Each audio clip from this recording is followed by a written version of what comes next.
Hi folks, it's been longer than I'd hoped to make this other video, but I wanted to provide an update on my military retirement.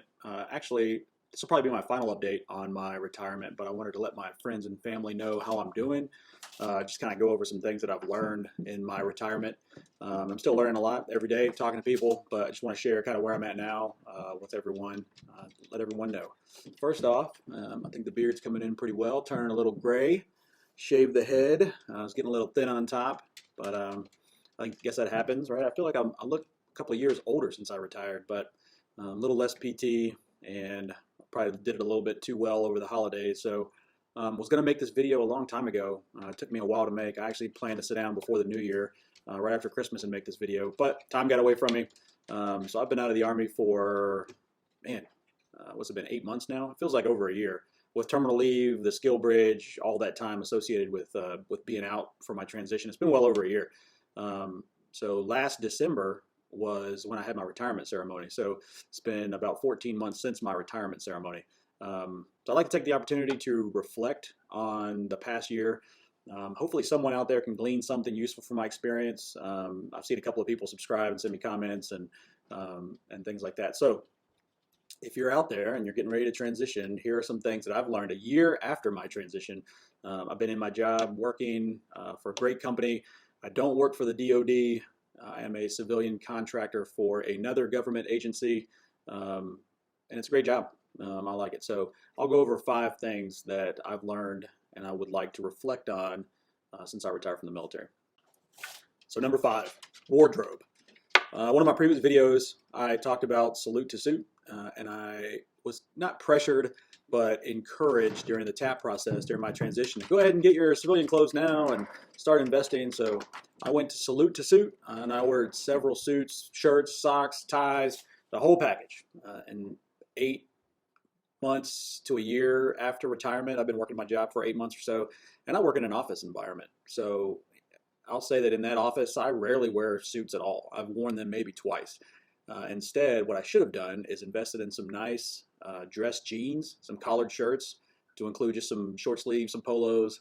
But in the office that we work in, I mean, no one really wears suits, ties, those dress clothes. So I'd say that you're going to be hard pressed no matter what field you're in. Even, the CEO, they may put a jacket on, but rarely have I seen one in a tie. So just be cognizant of what you're going to do and don't invest all that money. I think that package probably cost me about $1,000. I got some nice clothes out of it, and to be honest, they tailored them a little big. And even when I argued and said, don't tailor them that big, they're like, trust me, you're going to grow into it. And I took offense to it, but I'm glad I did because I put on those 20 pounds, that's transition 20 that people like to say. So they fit, but I wished I had not invested so heavily into it. Save the money and then just invested a little bit more in some dress jeans, some nice shoes, things like that. Number 4, healthcare. We're a family of 5, and we were on TRICARE Prime when I was in the Army. So we went on post. We had a primary care manager. That primary care manager changed about every 3 months. So there was no continuity of care. They couldn't keep primary care managers at the hospital on post. And we'd have to go see that primary care manager before we could see a specialist, get that referral. There were several pros and cons to that TRICARE Prime, but cost was probably the biggest pro. So now my family and I, we have TRICARE Select. We could have stayed on Prime, could have continued to go on post, but it's in the opposite direction of my commute every day, and we selected to go to TRICARE Select so that we have a primary care manager at a local clinic. We do have to pay co-pays, but we can see any doctor we want in network. So there's a trade-off. Our catastrophic cap is around $4,000. So family of 5, no matter what happens, I know I won't pay more than $4,000 a year for healthcare. And I know it's a lot higher than it was, when I was in because it was TRICARE Prime. But God forbid something happens, I won't have to go over that catastrophic cap. And then something that I didn't consider though was retiring in the summer. So with the annual enrollment fee, annual deductible, co-pays, it took us a couple of months of routine appointments to get through those. But then they reset after the calendar year. So, if you're going to retire mid-year, just consider that if you're going to transition from Prime to Select, you're going to put a lot of money into it. And then at the first of the year, it's going to transition. So my wife's definitely spent a few hours on the phone with TRICARE over the past several months trying to decipher bills. Luckily, they're pretty easy to work with, and I think they understand that we just transitioned. So, we'll get it down by next year. But that's really kind of a shock because you're constantly getting bills in the mail. I got 3 kids, so they're always got the sniffles or something. So now we're paying copays. But it's kind of like that Army cadence. They say that in the Army the pay is mighty fine, and the retirement pay is mighty fine. But they give you $100 and they'll take back 99. That's kind of what it feels like sometimes with healthcare. So number 3, the VA. All right, the VA. I've seen a couple of VA doctors and have just a tiny bit of experience, like just a little bit of experience so far. And I'll share my initial thoughts. I'm still learning how this whole process works, but big surprise for me is I retired on July 1st. And because I did my compensation claim starting January 1st, 6 months prior, so January 1st, 6 months before I retired, I started the process. And I received a letter in the mail with my disability rating on July 3rd. So a couple of days after I officially retired, I received that disability rating in the mail, which is really good. And the rating itself was about what I was expecting. I did have to do some follow-up work. It wasn't all done. Apparently the first doctor didn't fill out some paperwork right. They sent it to the VA. The VA kicked it back. Through that claims process, they scheduled me another appointment. They went ahead and gave me my disability rating contingent on that follow-up. But I did the follow-up with the second doctor. They got the results, and I think all total during the compensation process, I probably saw 8 doctors, or I had 8 different appointments. So I think everything was accurately documented, and I received an accurate rating. Big surprise to me, though, another big surprise, is if you're entitled to it, you won't get disability compensation for 2 months after you receive your letter. So I got on the phone with the VA and I was like, hey, where's my money? I received my letter notifying me on July 1st, but come to find out you have to be disabled for 30 days to get your payment. So I retired July 1st. On August 1st, I was officially considered a disabled veteran in the eyes of the VA because I had then been retired for 30 days. But they pay a month behind. So I received my first disability check on September 1st, which is 2 months after I retired. So just keep that in mind that even if you jump the gun and you do 6 months prior, you start the whole claim, you're going to get your letter. And if you're entitled to any sort of compensation, you won't get that for 2 months after you retire. So keep that in mind. I have a primary care doctor on the economy through TRICARE, and I see the primary care manager at the VA. So the VA doctor renewed several prescriptions, and I got those for free through the VA, which is great. And then they also said that any prescriptions that I get on the outside, I can bring those handwritten prescriptions in, and the VA can fill them for me for free. So that's helpful. I won't have to pay a copay. And they have a lot of services, and I'm definitely going to explore their services. So I'm still kind of new to the VA thing. There are some things that I've noticed about the VA, though. They are pushy. Oh, man. When you have an appointment, they will send you dozens of notifications, sometimes back to back to back. I chalk that up to them constantly being bashed by veterans, by Congress, by veteran organizations. So, hey, you make an appointment, they're going to let you know, they're going to reach out to you so that you can't say, well, I didn't know. They'll send text messages, they'll call, they'll send email reminders. I got a carrier pigeon the other day, telegrams. I mean, just holy crud. But think of it, in the military, if you miss an appointment, your first sergeant, your commander, if you're junior enlisted, they all got notified. You probably got escorted to your next appointment because of the impact that had on the healthcare system. But now healthcare is your own. Like, no one is going to escort you to the doctor for your annual dental appointment. So don't complain. You're not going to show up on a MedPro slide. The VA will send you a bunch of reminders, but it's your healthcare. Don't let it slip. Don't forget to do your annual checkup, or go to the dentist. I talked to some veterans the other day, and this guy looked like he'd been out for 30 years, and come to find out he'd been out for 5. I was like, wow, you really do not look like you just got out 5 years ago. And he was missing a lot of teeth. I don't think he's been to the dentist since he left the military. So just take your health care seriously and go to the doctor. No one's going to tell you to, so be a big boy or girl and do it yourself. Another thing about the VA that I've noticed is they have tons of services and programs to help veterans out, but just like the military, the process is so convoluted and cumbersome. I mean, if you go to their site, you'll find tons of information. Just like everything seems straightforward. There's a bunch of information to read. A lot of things look so good. But there's so much information. But when you start clicking and digging, you'll find the holes and the gaps in the information. A lot of those sites just point back to each other, and you really can't get to any substance in the material. It's just links and words. Here's some examples. So I bought a piece of vacant farmland, which I'll talk about later. But we did so through a conventional loan through a private lender. And our goal was to build a house on this land and wanted to use a VA construction loan. But once you start looking into all the hoops and hurdles that they've set up, like this VA construction loan, it sounds great. Like you can build a house on a piece of land. It becomes just too arduous.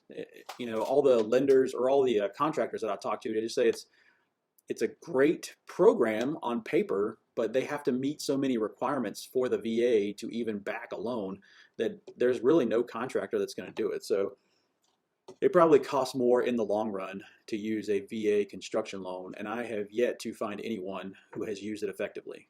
But at the end of the day, because the program requirements are so difficult to meet, the money that's set aside, I think, normally goes unused, and that's sending the wrong message to Washington. They've set aside all these millions of dollars for veterans, and then the veterans aren't using them. So that it gives the signal that we don't need it. And I think the problem is the bureaucracy. We just can't get to the money. There's no clear path to get to it, and they make it so difficult.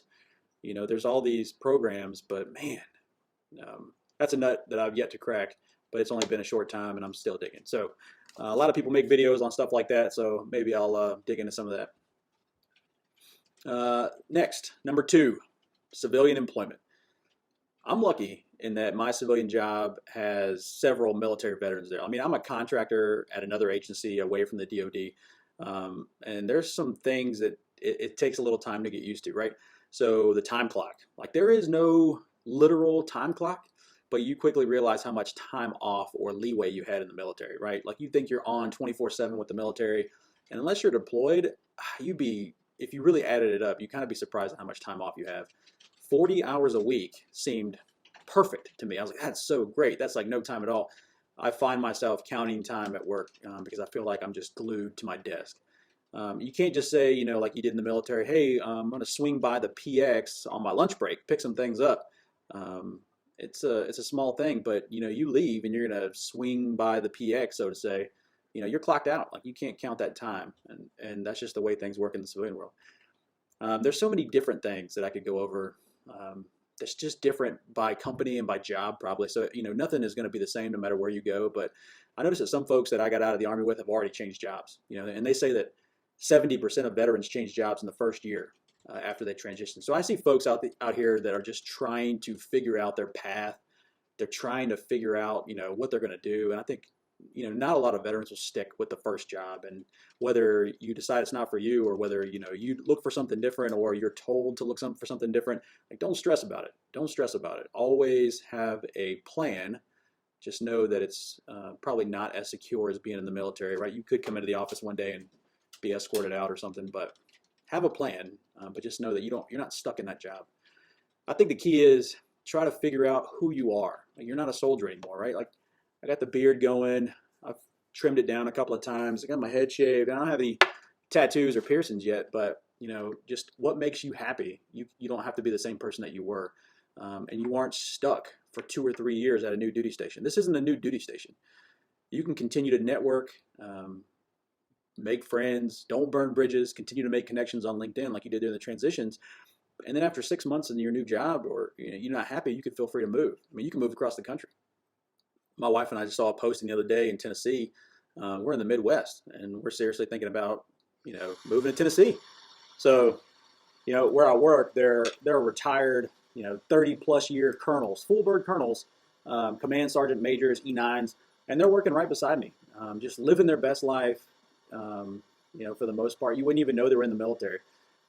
There's a sergeant major that works near me, and he's got a beard, and if it weren't for his high and tight and the little Velcro command sergeant major rank that he puts on his backpack, you'd never know the dude was in the military. There's a male lieutenant colonel that I served with for 2 different duty stations. We were stationed in Germany together, and then later when I moved, he got moved to a post right near where we were. So someone had me check him out on social media the other day, and I checked him out on social media, and the dude is not even a dude anymore. I looked at his photos, long hair, dress. I mean, the whole nine, right? Everything that you would expect from a female, from what I could tell from the photos. He just retired, trying to figure himself out. So don't stress over it. That first year, is going to be a transition period, some more literal than for others. Just use it that way. All right, number one, the salty veteran. All right, so I finally understand the salty veteran, and I'm starting to understand why it was so hard to get straight answers from veterans when I was in my transition. I would reach out to them, I would send them LinkedIn messages, and sometimes it was hard to connect with them and to get recommendations and just to understand, I didn't understand why they wouldn't help, I felt like they had turned their back on us, And I realize now it's because each veteran is a different person, and they're not the same person they were when they retired. They're not in uniform anymore. They've grown their beard, they're bald. Maybe they're a lady now. I don't know. Maybe that dude isn't a dude anymore. But they're different. And as we retire, as we get ready to transition, we're all the same. We're all the same. We're all asking the exact same questions. We're stumbling into the same pitfalls. We're falling into those same holes. I mean, we're just trying to make sense of the current job market. We're on LinkedIn. We're trying to understand the VA. We're trying to, navigate that stuff. We're trying to put our resume together. We're trying to buy wardrobes, and we're spending thousands of dollars on suits that we don't even need. And we just come off as know-it-alls because all we know is what they told us in TAP. And when we talk to a veteran who's been out for 2, 3, 4, 5, 6 years, we just sound like cocky know-it-alls. I'll give you a couple examples.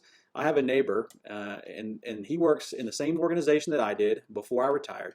He is the same rank I was when I retired, and he is talking about retirement in about a year or two.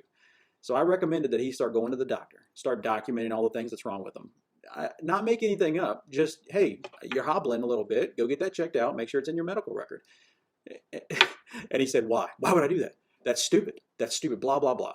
I tried to explain to him, how the VA works, and it has to be documented in your medical records, and I explained to him that he wants to get a job on the outside that requires a physical, clear bill of health, and I told him that he could still pass that physical and still have what's wrong with him accurately documented. But I'm stupid. I don't know what I'm talking about. Blah blah blah. All right, man. Good luck. Good luck. Everyone's got to own their transition. Everyone's got to own their own transition. There's only so much that a veteran can say. It's not going to make it any better. So give the veteran a break when you're trying to transition, when you're reaching out and you're contacting them. Be humble. Just be humble and realize that they've probably talked to 3, 4, 5, 6, a dozen other veterans. I've had coffee with a couple, gone to eat with a couple, and some of these guys I've known for a long time. So they're humble. We have a rapport already. Just realize that this is your transition. It's going to suck. Make it the best that you can. But veterans are probably in a different spot than they were when they retired or when they transitioned out. So don't look badly on them when they don't give you the right answer or exactly how to do something, and learn what you can from them. So that's my top 5 lessons. Learn from my retirement process. My parting recommendation is to check on each other. Ask a veteran if they're okay. If they're really okay. You don't have to be best friends. Just acknowledge that you have a shared connection of military service. I don't have stickers all over my windshield or my back glass. I don't have my rolling ERB, as people like to say, like on their vehicle. I have my veteran license plate only because I tend to have a lead foot, and I'm really hoping that when the day comes that maybe I'll get a little leniency because of my veteran tag. But other than that, you can't pick me out. I don't have a Desert Shield, Desert Storm hat yet.